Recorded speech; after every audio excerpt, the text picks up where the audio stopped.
Olá, todo mundo que está ouvindo o nosso podcast, vendo os nossos cortes aqui, é o Luiz Guilherme Guedes, fundador da Epic Digitais, empresa de engajamento criativo, e vocês vão conhecer mais informações ali na descrição do vídeo, do podcast. E hoje a gente vai falar aqui direto do Epic Verso, vou mostrar para vocês onde é que a gente está, ó, já estou mostrando para vocês, a gente está dentro do nosso estúdio do Epic Verso, onde fica a Epic Digitais, a gente está no nosso prédio, a gente está agora falando do primeiro andar do nosso prédio, que está dentro de uma cidade. Isso tudo vocês podem conhecer em epicverso.com.br. E esse aqui é um podcast que a gente vai falar sobre liderança e gestão de pessoas, que é um dos vários cursos que a gente tem dentro do nosso lifelong learning, do nosso aprendizado continuado dentro do Epic Verso. Você participando aqui, você tem acesso a todos esses cursos. E dando introdução à liderança e gestão de pessoas, hoje eu estou aqui com Amos, que tem o nome mais legal, uma das pessoas que tem o nome mais legal que eu conheci no último ano, porque o Amos, ele tem o nome de um personagem do Expanse, que é interessantíssimo para quem gosta de ficção científica, vale a pena. Eu conheci no Expanse e agora eu conheço o Amos aqui, uma pessoa real que tem esse nome. Amos, de onde vem seu nome, Amos? Oi, Guedes, olá a todos, bom dia. Meu nome, ele vem da Bíblia. Meu pai gostou desse nome, deve ter convencido a minha mãe, e daí que saiu meu nome, Amos. Boa. Eu sou nascido em Israel e eu acho que isso contribuiu. Em Israel, Amos é um nome muito comum. Você vê que cada pessoa tem o que merece. Os seus pais deram um nome bíblico pra você. Eu já dei o nome de Star Wars pro meu filho. Eu ia chamar de Luke, aí alguém tem nonsense na casa, não, Luke não, e aí ficou Lucas. Bye. E uma das coisas que a gente também trabalha muito aqui na Epic Digitais, em tudo isso que a gente tem trabalhado, é a questão do engajamento, da motivação das novas gerações, né? A geração Y, a geração Z, e daqui a pouco a gente vai estar trabalhando também com a Alpha. Quando a gente fala sobre isso, na hora que a gente está falando sobre gestão e convivência social de pessoas no ambiente corporativo ou no ambiente profissional, a gente naturalmente pensa em liderança. Então eu já vou perguntar o que você acha disso, mas antes eu quero que o Amos se apresente profissionalmente, né? O que você tem feito aí nesses últimos 20 anos que tragam uma correlação direta com o tema que a gente está falando aqui, liderança e gestão de pessoas. E aí daí você já se apresentando, eu já queria que você respondesse essa primeira provocação que eu te fiz. Liderar e fazer essa convivência social, essa motivação, esse engajamento com gerações Y e Z são diferentes de liderar e fazer gestão de pessoas da geração X? Tá bom, Guedes, vamos lá. Você pediu para eu andar 20 anos para trás, é isso que eu vou fazer. Senta que lá vem a história.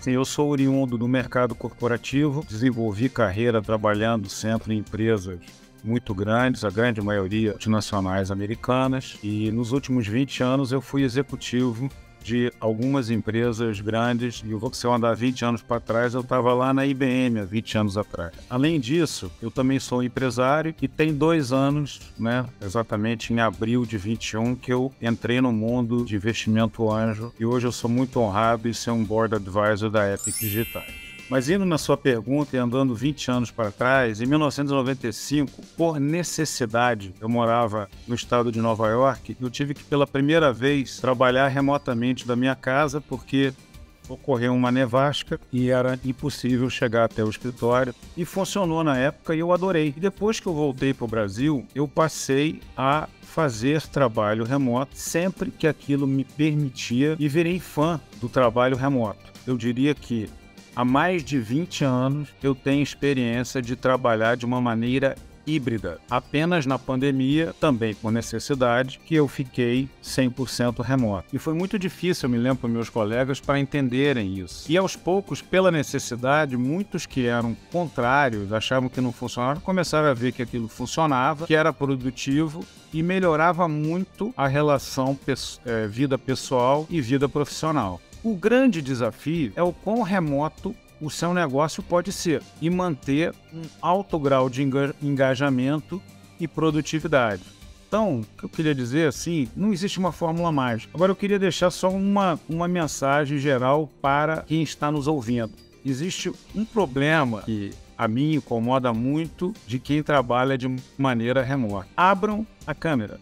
Não pode haver uma reunião virtual onde eu não possa ver as pessoas que estão participando da reunião. Então, se eu pudesse assim, começar assim, fala uma coisa que te incomoda, é quando as pessoas não abrem a câmera. Fique remoto o quanto você puder, quiser, e mantendo um alto grau de rendimento. Mas não feche a câmera não, porque isso é tremenda falta de educação. Todo mundo tem que se ver. Tem certeza? Tenho certeza, Luiz. Olha, vai até acabar aqui. Caramba, ó, que pena que eu não vou nem poder não, Luiz não precisa de... Isso aí não foi uma indireta ali pra Fernanda e pra Tatiana, que estão com as câmeras ligadas, não, né? Não, eu sei que elas fecharam a câmera aí para manter aí um certo nível de qualidade na nossa reunião. O que é, gente? A internet brasileira é péssima. A gente tem observado que as gerações Y e Z, e agora Alpha também, né? Elas são gerações cada vez mais nativas digitais, cada vez mais gamificadas, né? A geração, ela não liga a câmera. Por que ela não liga a câmera? Muitas vezes porque ela está acostumada a utilizar instrumentos digitais, por exemplo, o próprio videogame, que você tá ali com um avatar e, na verdade, você não tem que apresentar a sua cara, você tem que estar com o teu boneco ali funcionando. Então eu volto com essa provocação para você, né, já da mente pegando o que você falou. Será, Amos, que não faz parte do papel do líder ele aculturar essa equipe para que a equipe entenda que, olha, eu entendo que você está remoto, que você não está acostumado, etc. Mas em termos de melhores práticas, de convivência social, de trabalho em equipe, de engajamento, etc., é necessário que a gente se veja. Quanto isso entra em conflito, né, com as práticas agora que estão sendo trabalhadas, discutidas, etc., de até que ponto nós podemos obrigar ou podemos influenciar equipes que estão nas suas casas a agirem da forma que a empresa quer. A partir do momento que você contrata uma nova funcionária, um novo funcionário, uma nova pessoa para trabalhar na empresa que você gere, a equipe que você lidera, já dizer qual é a maneira como a empresa costuma trabalhar, ela é muito importante, né? Se ela é uma empresa 100% remota, 100% presencial, meio-meio, a maneira como a empresa costuma trabalhar. A funcionária, o funcionário, o colaborador, a colaboradora, olha, em determinadas reuniões é muito importante que a gente se veja. Então, por favor, mantenha a sua câmera ligada, como a gente bem conversou no início da sua trajetória aqui na empresa. Então eu não vejo um grande problema se as regras, seja com relação à câmera ou qualquer outra, sejam explicitadas no início da trajetória da pessoa dentro de uma nova empresa. E a outra coisa que eu ia te dizer aqui, assim, existe muito do bom senso, né? E bom senso é uma coisa difícil de ensinar, né? Você pode até orientar, mas quando a pessoa não tem bom senso, aí fica realmente muito difícil você passar determinadas coisas. Talvez seja uma das coisas mais difíceis de você conseguir identificar em entrevistas de trabalho. Isso daí você muitas vezes acaba se enganando numa contratação, porque ao longo das entrevistas não foi possível identificar esse tipo de coisa. Como é que você está vendo essa tentativa das empresas, sobretudo das grandes empresas, das lideranças, de querer que o funcionário que está trabalhando remoto volte para o presencial? Depois que veio a pandemia, que todo mundo teve que aprender a trabalhar remoto, ficou claríssimo para mim que o trabalho remoto virou uma ferramenta até de retenção, que elas têm um maior grau de produtividade na grande maioria das vezes. O balanço entre vida pessoal e profissional fica muito mais equilibrado. Então, a partir do momento que líderes, isso daí eu não gosto nem de usar essa palavra, porque me soa mais como chefes, começam a querer obrigar os funcionários a voltar para o escritório, pela minha experiência de ter visto e estar vendo em algumas situações isso ocorrer, são líderes ou talvez chefes que colocam a culpa do mau resultado no trabalho remoto e eventualmente estão se auto-enganando ou enganando as suas corporações. Está mais do que comprovado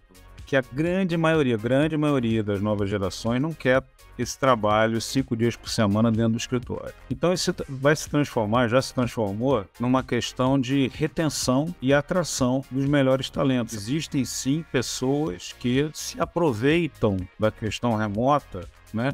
E somem, e não abrem a câmera, e fingem que estão trabalhando quando não estão. Não é difícil detectar esse tipo de pessoa e você também pode mandar embora, né? Tirar da sua organização pessoas que agem dessa maneira. Então, cabe ao líder, sim, identificar as pessoas que fazem uso indevido do trabalho remoto para, eventualmente, vir a substituí-las. Eu não vou defender aqui que a melhor coisa do mundo é híbrido, 100% home office. Eu acho que depende demais da característica das empresas. As pessoas só têm que estar cientes de que, eventualmente, a empresa que ela trabalhava voltou a ter um ambiente híbrido e aí se ela não quer mais ter isso, ela tem que procurar um outro trabalho. Então, para a gente terminar aqui, o nosso podcast está ótimo e a gente pode fazer outros. O que eu quero te pedir é qual é a sua dica para quem hoje, o gestor que está nessa dúvida, o que eu faço? Eu volto presencial?